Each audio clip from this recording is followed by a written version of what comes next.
प्रातःकाल दैनिक कार्यों से निवृत्त होकर गौतम बुद्ध के सभी शिष्य एकत्र हो गए। गौतम बुद्ध ने संदेश देना आरंभ किया। वे बोले, आज मैं तुम्हें ऐसे व्यक्ति की कथा सुनाता हूँ जिसके पास सब कुछ होते हुए भी वह दुखी था। गौतम बुद्ध ने कहना आरंभ किया, किसी नगर में एक सेठ रहता था। उसके पास लाखों की संपत्ति थी, बहुत बड़ी हवेली थी, नौकर चाकर थे। फिर भी सेठ के मन को शांति नहीं थी। एक दिन किसी ने उसे बताया कि यहाँ पास के ही एक नगर में एक साधु रहता है।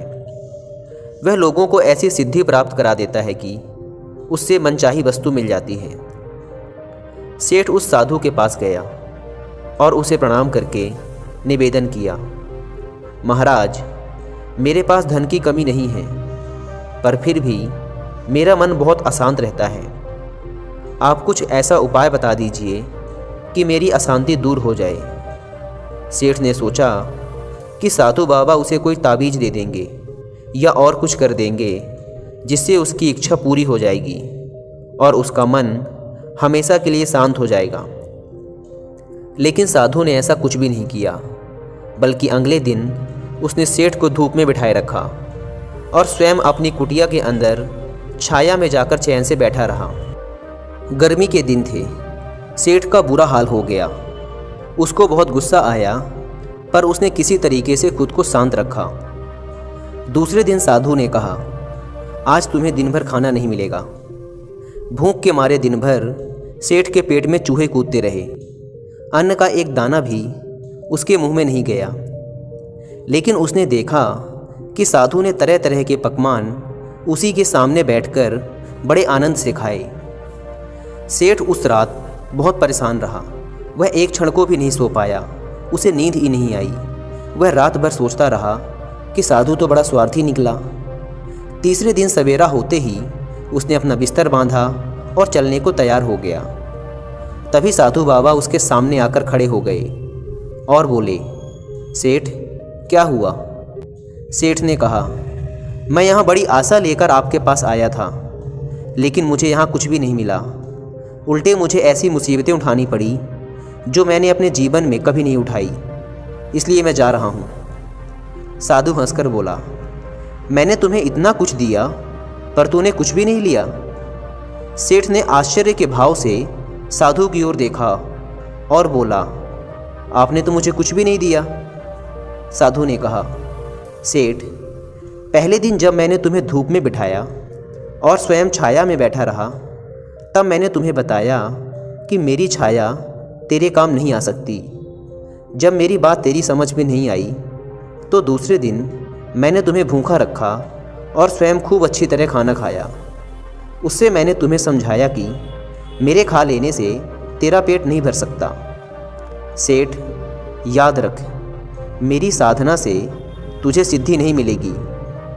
तूने अपना धन अपनी मेहनत से कमाया है और शांति भी तुझे अपने पुरुषार्थ, साधना और अपनी मेहनत से ही मिलेगी।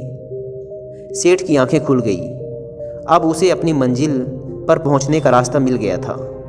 साधु के प्रति आभार व्यक्त करता हुआ वह अपने घर लौट आया। एक गुरु का एक शिष्य अपने गुरु की तरह बनना चाहता था। गुरु भी अपने शिष्य को अपने से भी महान बनता हुआ देखना चाहते थे। इसीलिए उन्होंने सब तरह की शिक्षा उसे दी। लेकिन शिष्य को तो बहुत जल्दी बहुत बड़ा बनना था। उसे हमेशा लगता कि गुरु उसे सब कुछ नहीं बता रहे, इसीलिए वो सफल नहीं हो पा रहा। तो एक दिन उसने सोचा कि क्यों ना मैं गुरु पर नज़र रखूं और देखूं कि पूरे दिन वो क्या क्या करते हैं। उस दिन से वो गुरु का पीछा करने लगा। उन्हें पूरे दिन छुप छुप कर देखता रहता। सुबह उठने से लेकर रात सोने तक गुरु क्या क्या करते थे, कहाँ जाते थे, कैसे ध्यान करते थे, कैसे भोजन करते थे, क्या बोलते थे, कैसे चलते थे, कैसे उठते बैठते और सोते थे, इन सभी गतिविधियों को उनका शिष्य पूरे दिन छुप छुप कर देखता रहता। उसने भी वही सब करना शुरू कर दिया जो गुरु अपनी दिनचर्या में करते थे। उसने हर एक काम में हूबहू गुरु की नकल करनी शुरू कर दी। एक सुबह नदी की ओर जाते हुए गुरु ने देखा कि उनका शिष्य उनके साथ साथ चल रहा है। उसने भी उसी घाट में स्नान किया जिस घाट में रोज गुरु स्नान किया करते थे। वह भी उस चट्टान के पास पहुंचा जिसमें बैठकर गुरु हर सुबह ध्यान किया करते थे, और गुरु के बैठने से पहले ही वह उस चट्टान पर जाकर बैठ गया और ध्यान करने लगा। यह देखकर गुरु मुस्कुराए और वहीं पास की ही एक दूसरी चट्टान पर बैठकर ध्यान करने लगे। शिष्य ने सोचा कि गुरु कुछ बोलेंगे, लेकिन जब थोड़ी देर तक कोई आवाज़ न आई तो उसने आंख खोलकर देखा कि गुरु तो दूसरी चट्टान पर बैठकर ध्यान कर रहे हैं। उसने सोचा कि शायद महीने में किसी एक दिन गुरु दूसरी चट्टान पर बैठकर ध्यान करते होंगे। शिष्य की ऐसी हरकतों को देखकर गुरु समझ गए कि उनका शिष्य उनकी तरह बनने के लिए अंधा होकर उनकी नकल उतार रहा है। इसीलिए गुरु एक दिन एक पेड़ की डाल पर बैठकर सो गए।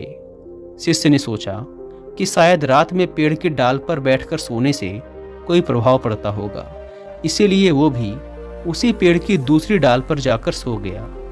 रात में कुछ गिरने की आवाज़ आई। आवाज़ सुनकर गुरु की आंखें खुली तो देखा कि शिष्य पेड़ से नीचे गिर पड़ा है और चिल्ला रहा है। गुरु ने जाकर शिष्य को उठाया और कहा कि जब जब भी तुम बिना सोचे समझे किसी दूसरे के रास्ते पर चलोगे या उसकी नकल करने की कोशिश करोगे, तब तब तुम ऐसे ही गिरोगे जैसे आज गिरे हो। शिष्य ने कहा, गुरुदेव, मैं तो सिर्फ आपकी तरह बनने का प्रयास कर रहा था। गुरु ने कहा, अगर तुम बंदर की तरह नकल करने लगोगे तो हो सकता है कि बहुत प्रयास करने के बाद उस काम को करने लगो जैसे बंदर करते हैं। पर क्या इंसान होने के बावजूद बंदर होना उचित होगा? शिष्य ने कहा, नहीं गुरुदेव, इंसान बनना ही ज़्यादा उचित है। शिष्य ने कहा, लेकिन गुरुदेव, मैं अपने मकसद में कैसे कामयाब हो सकता हूँ? कैसे खुद को जान सकता हूँ, पहचान सकता हूँ? मैं तो बस यह जानने का प्रयास कर रहा था कि दिन भर आप क्या करते हैं। शायद उससे मुझे मेरे प्रश्नों का उत्तर मिल जाए, एक नया रास्ता दिख जाए। गुरु ने कहा, जिस प्रकार शरीर को चलाने के लिए भोजन की आवश्यकता होती है, भोजन अगर शुद्ध और पौष्टिक है तो शरीर भी शुद्ध और ऊर्जावान बनेगा। शरीर को आसानी से बीमारियां नहीं घेरेंगी और वह मजबूत व स्वस्थ होगा। फिर हम जैसा चाहें शरीर से वैसा काम करवा सकते हैं। लेकिन अगर तुम सड़ा गला और बासी खाना खाओगे तो तुम्हारे शरीर के साथ क्या होगा? शिष्य ने कहा, हमारा शरीर बीमार पड़ जाएगा और कमज़ोर हो जाएगा। गुरु ने कहा, ठीक इसी प्रकार हमारे मन की भी शक्ति होती है, और इसमें इतनी शक्ति होती है कि इससे कुछ भी किया जा सकता है, कुछ भी बना जा सकता है, अपने आप को जाना जा सकता है, पहचाना जा सकता है। लेकिन इस मन की शक्ति को नापा नहीं जा सकता, तौला नहीं जा सकता। शिष्य ने कहा, गुरुदेव, आप तो इतने बड़े ध्यानी हैं, ज्ञानी हैं, इसीलिए आपके पास मन की शक्तियाँ हैं जिनका उपयोग भी आप कर सकते हैं। लेकिन अगर हम करने का प्रयास करें तो कुछ भी नहीं होता। गुरु ने कहा, शक्ति तो तुम्हारे पास भी उतनी ही है जितनी मेरे पास या किसी और के पास है। शिष्य ने कहा, तो गुरुदेव, फिर हम सभी लोग कामयाब क्यों नहीं होते? हमारे जैसे बहुत से लोग हमेशा सफल होते रहते हैं। आखिर ऐसा क्यों होता है गुरुदेव? गुरु ने कहा, क्योंकि मन की शक्तियों का लोग सही तरीके से उपयोग नहीं कर पाते, बल्कि मन की शक्तियाँ उनका उपयोग कर लेती हैं। जो मन की शक्तियों को समझ गया वो ज्ञानी बन गया। जिसने अपने मन की शक्तियों को एकाग्र करना सीख लिया उसका जीवन आसान हो जाता है। फिर वह अपने जीवन में जो भी चाहता है उसे हासिल कर लेता है। दोस्तों, मैं यहाँ आपको कुकू FM पर एक ऑडियो बुक रिकमेंड करूँगा जिसका नाम है मन के रहस्य। 3 बातें जो मैंने इस ऑडियो बुक से सीखी हैं। पहली बात, हमारा मन सबसे खराब फैसले तब लेता है जब यह डरा हुआ होता है। इसीलिए अपने मन को शांत रखें और उसे डराने वाली चीज़ों से दूर रखें। दूसरी बात, सफलता और शांति पाने के लिए हमें रोज़ कुछ समय एकांत में बिताना चाहिए। और तीसरी बात, अगर आपको विश्वास है लेकिन आप उस विश्वास के अनुसार काम नहीं कर रहे, कर्म नहीं कर रहे, तो यह विश्वास किसी काम का नहीं। दोस्तों, ये ऑडियो बुक मन से जुड़े सभी सवालों के उत्तर बड़े ही आसान शब्दों में देती है। इसीलिए आप लोग एक बार इस ऑडियो बुक को ज़रूर सुनें। और जिन्हें कुकू FM के बारे में नहीं पता, ये इंडिया का सबसे बड़ा ऑडियो शो प्लेटफॉर्म है। जहां पर आप 10,000 से ज़्यादा ऑडियो शोज़ को सुन सकते हैं, वो भी 7 इंडियन लैंग्वेजेस में। इस प्लेटफॉर्म का मंथली सब्सक्रिप्शन पड़ता है 99 रुपीज़ का, लेकिन अगर आप यूज़ करते हैं कूपन कोड WI50 तो आपको इसके फर्स्ट मंथ के सब्सक्रिप्शन पर मिलेगा 50% का डिस्काउंट, यानी आपको पड़ेगा 99 की बजाय सिर्फ 49 रुपीज़ का। ऐप को डाउनलोड करने की link description and first comment पर मिल जाएगी। आइए कहानी पर वापस लौटते हैं। शिष्य ने गुरु से कहा, क्या आप मुझे मेरे मन की शक्तियाँ दिखा सकते हैं? मैं इन्हें समझ नहीं पा रहा। गुरु ने कहा, हाँ, मैं तुम्हें तुम्हारे मन की शक्तियाँ दिखा सकता हूँ, लेकिन इसके लिए तुम्हें मेरा एक काम करना होगा। क्या तुम मेरा काम कर सकोगे? शिष्य ने कहा, हाँ गुरुदेव, आप बताइए तो सही, मैं ज़रूर आपका काम करूँगा। करना क्या है मुझे? गुरु ने कहा, काम ज़्यादा मुश्किल नहीं है, बस तुम्हें इतना ही करना है कि अपने मन में उठने वाले विचारों को एक एक लकड़ी के समान समझना है, और हर एक विचार के उठने के साथ एक लकड़ी को उठाकर उस कुटिया के अंदर रख देना है। और ये काम तुम्हें अगले 1 महीने तक करना है। ध्यान रहे, एक विचार के लिए एक लकड़ी का होना आवश्यक है, ताकि तुम्हारा कोई भी विचार तुमसे छूट ना पाए। साथ ही एक काम और करना, अपने उन विचारों की लकड़ियों को जो तुम्हें ज्ञान और ध्यान प्राप्त करने के बारे में आए, कुटिया के बाहर ही रखना। शिष्य ने कहा, जो आज्ञा गुरुदेव, आपने जैसा कहा है मैं ठीक वैसा ही करूँगा।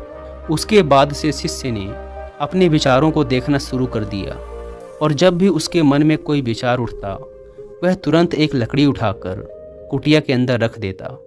ऐसा करते करते 1 महीने का समय बीत गया तो शिष्य गुरु के पास जाकर बोला, गुरुदेव, 1 महीने का समय बीत चुका है और मैंने ठीक वैसा ही किया है जैसा आपने कहा था।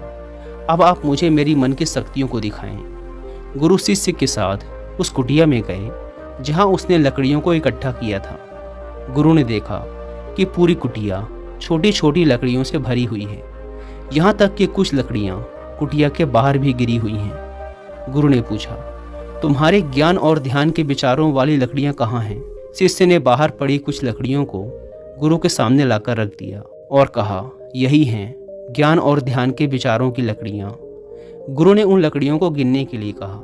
जब शिष्य ने उन लकड़ियों को गिना तो वो सिर्फ 24 लकड़ियाँ ही थी। गुरु ने कहा, अब बस तुम्हें एक काम और करना है, क्या तुम कर सकोगे?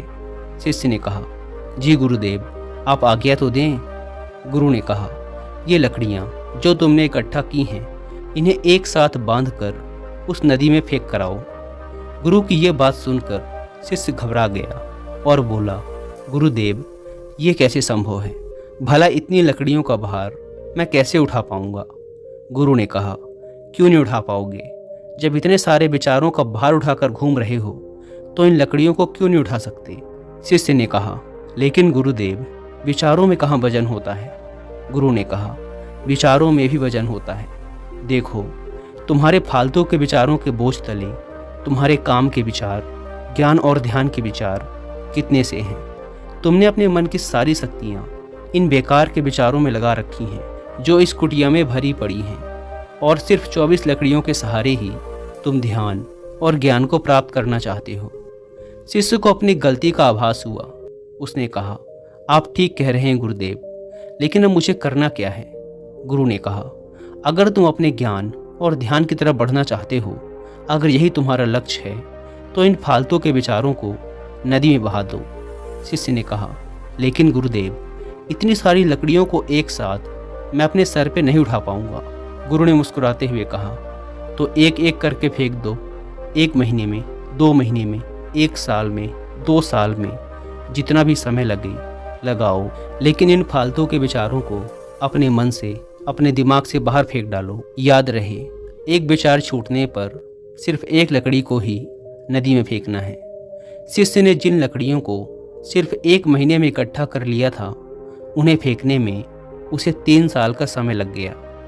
एक विचार के छूटने पर वह एक लकड़ी को नदी में फेंक देता, और अब उसके पास ध्यान और ज्ञान के विचारों वाली सिर्फ 24 लकड़ियां ही शेष रह गई थी। अब उसके मन की पूरी शक्ति सिर्फ ज्ञान और ध्यान प्राप्ति में लगी हुई थी। कोई भी बेकार का विचार उसके मन में शेष नहीं बचा था। एक दिन ध्यान करते हुए अचानक वह उठा और गुरु के पास जाकर बोला, गुरुदेव, ऐसा लग रहा है जैसे मैं कहीं अटक गया हूँ और अब मैं आगे नहीं बढ़ पा रहा हूँ।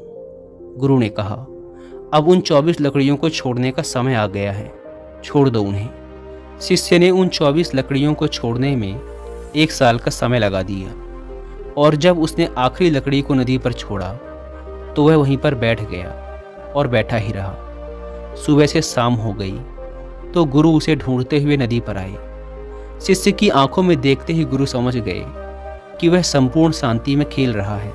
शिष्य ने गुरु की तरफ देखा लेकिन किसी ने कुछ नहीं बोला और दोनों एक दूसरे की तरफ देखते हुए चुपचाप वहाँ से चले गए। दोस्तों, हमारी शक्ति लाखों करोड़ों विचारों के रूप में बिखरी पड़ी है। इसमें से कुछ अच्छे विचार हैं और कुछ बुरे। हमें बस अपने अच्छे विचारों को पकड़ना है, क्योंकि अगर हमने अपने अच्छे विचारों को नहीं पकड़ा तो बुरे विचार तुरंत हमारे मन पर कब्जा करना शुरू कर देंगे और हम नकारात्मकता की ओर खींचे चले जाएंगे। गौतम बुद्ध कहते हैं कि जब भी आपके मन में कोई अच्छा विचार आए तो तुरंत उस विचार को पकड़ लो और उस पर काम करना शुरू कर दो। मन की शक्तियों का उपयोग करना बहुत ही आसान है, बस हमें उसी पर ध्यान देना है जो हम करना चाहते हैं। लेकिन हम एक साथ बहुत सी चीज़ों पर ध्यान देने लगते हैं जिससे हमारा मन उस काम से डिस्ट्रैक्ट होने लगता है और हमारे मन की सारी शक्तियाँ बिखर जाती हैं। दोस्तों, उम्मीद करता हूँ कि आपको इस कहानी से बहुत कुछ सीखने को मिला होगा और जाने से पहले एक बार फिर याद दिला दूँ कि कुकू FM पर मन के रहस्य ऑडियो बुक को सुनना ना भूलें और मंथली सब्सक्रिप्शन पर 50% डिस्काउंट के लिए आप WI50 कूपन कोड का इस्तेमाल भी कर सकते हैं। धन्यवाद।